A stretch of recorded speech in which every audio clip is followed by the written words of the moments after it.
What happens to this planet is now in our own hands.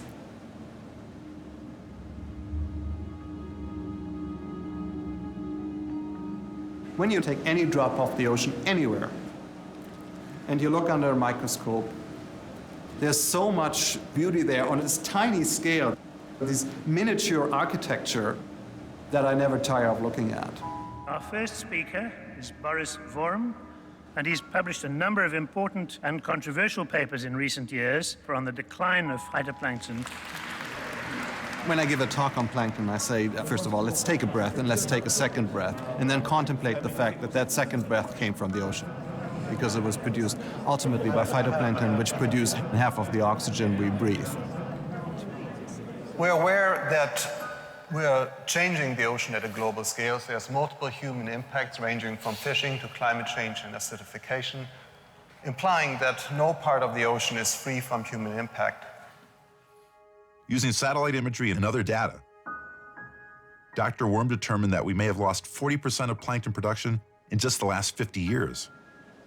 It's happening primarily as a consequence of climate change, and there is a lot of controversy because it's a big question. And if this plankton decline pans out to be as dramatic as we think it is, then that would be a big deal. Your life depends on the ocean's breathing.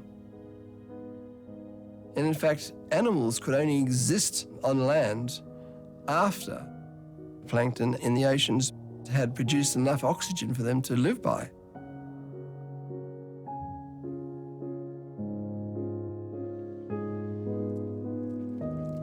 We have this illusion that it's the big things in the environment that count. But if you lose the small things, everything else fails.